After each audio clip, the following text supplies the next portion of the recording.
how you think of your role. The way I think of my role is introducing... Well, tell them what you do first. Okay, so I run the Digital Media Center here at KQED, and I have run the Digital Storytelling Initiative here for almost 8 years. And we used to teach people how to find, tell, create, and publish digitally the stories of their lives. And as geo applications came into being and they became very easy to use, we added another factor to that, which was find, tell, create, publish, and locate the stories. And locate. So Right. what year or what event sparked the location? How did you get Right. turned on to that? 2005. Yeah. We had the International Digital Storytelling Festival here, and HP Bristol Labs came to us and said, we have this fabulous proprietary software, and by the way, hardware, that we would like you to use that allows you to geotag content. And as you walk through a particular space... So they came with a special kind of equipment Correct. and blah, blah, blah. Yeah, and it was GPS and it was Bluetooth and no devices had GPS, but the idea of being able to have content delivered to you in place really sparked my imagination. How then would we think about story? How would we think but you were content? you were a little ahead of your time. That's true. Those Java phones with Symbian. No. That Right, was just right. that only took off in Europe anyway. Right. No, it was a closed system and it didn't work.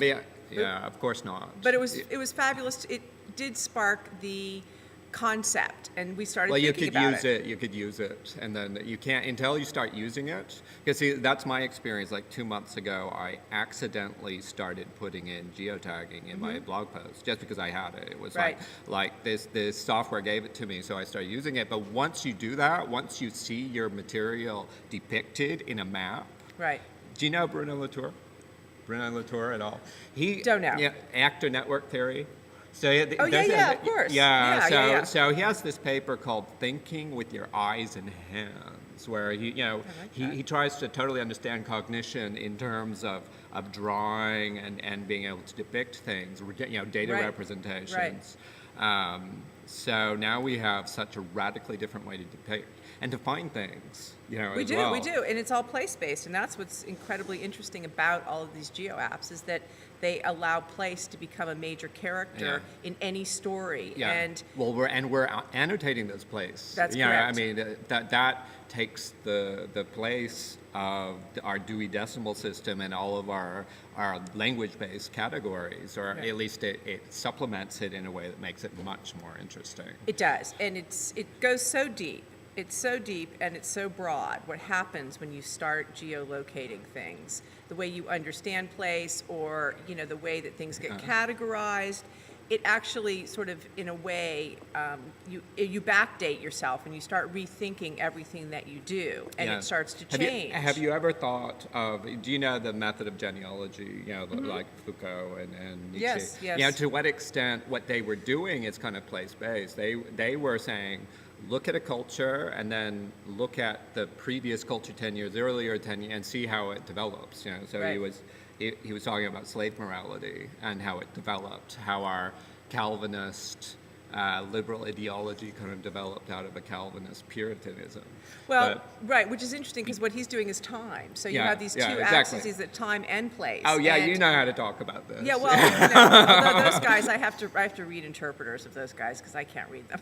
I'm sorry. But I get lost and then I fall asleep. Genealogy of Morals. Put on that is the simplest, most interesting text. Is it text. straightforward? It's absolutely. If you can get beyond that, he reads as a total racist now. Oh, okay. Well, because he was before Freud, right? So he was thinking about, he was encountering people in his everyday environment and saying, oh, that's different. He was kind of categorizing this difference, and he did it by ethnicity. Right. Yeah, and so where he would critique passive aggressiveness, he called that femininity.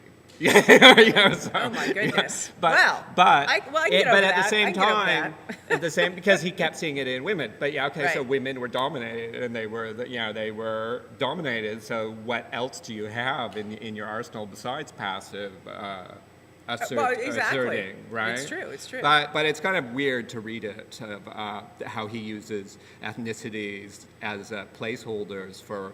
We have this Freudian language, but he didn't have Freud to rely on ego. Yeah, I'm not sure that's not a better idea. He might have been stronger for it, for his lack.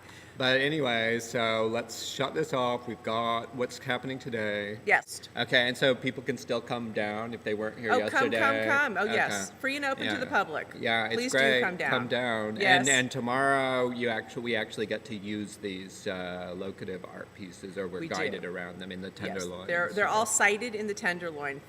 Fascinating and really fabulous projects that have been created in collaboration with community organizations that Okay. are there. Okay, well, Okay. thanks, Leslie. Thank you, Jasper. Nice to meet you. Likewise.